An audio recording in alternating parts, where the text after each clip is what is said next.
Hi, I'm Ben from Hill Pumps, and today we're going to learn how to change the crankcase end cap seal on the EC3000 compressor.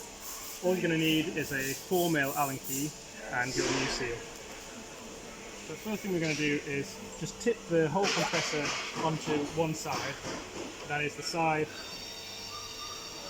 that allows us to access the end cap.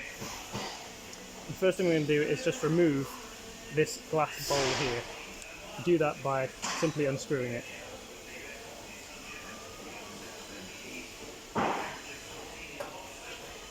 Throughout the process, just be aware of this small straw here. It doesn't look like much, but it's quite a key component, and we don't want to kink it or break it in any way. So what I'm going to do is just simply undo all the silver bolts. There are 4 silver bolts around the compressor.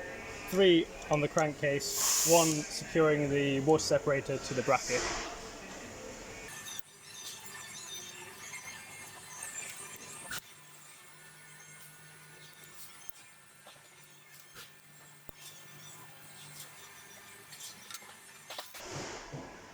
Obviously make sure to put your screws somewhere safe and don't lose them.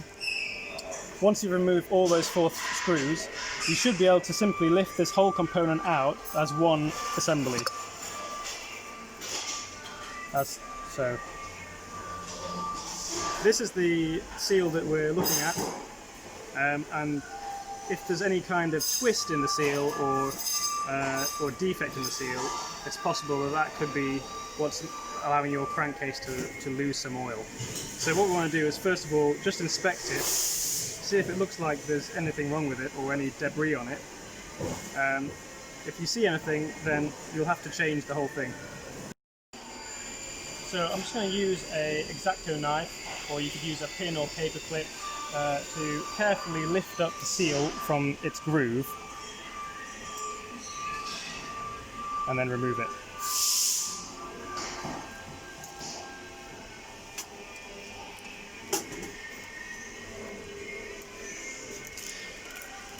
Take your new seal out of the bag.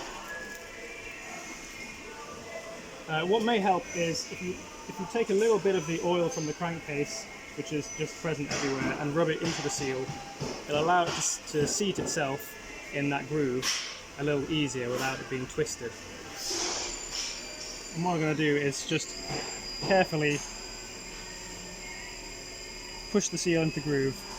And what I'm going to do is, rather than allow it to roll, I'm going to take the last bit with my thumb and finger, and without twisting it, I'm going to let it clip itself in.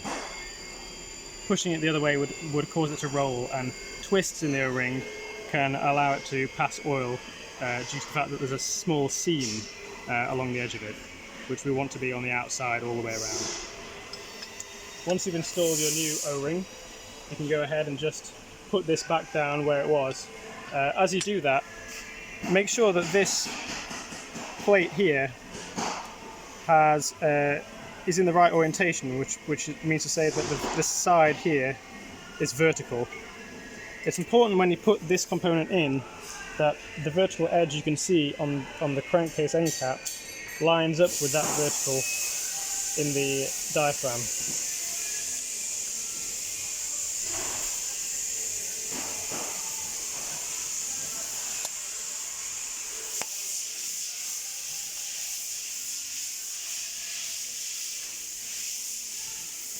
If it's incorrectly, everything should sit flush, which it is doing, and then you're free to replace your screws and do them up again with your Allen key.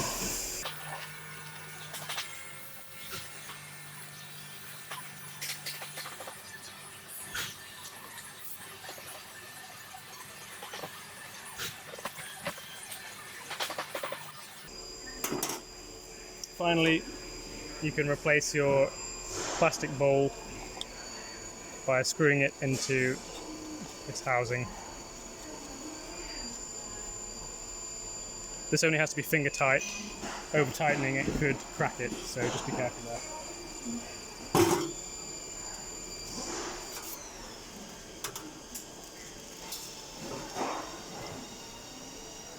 And that's it.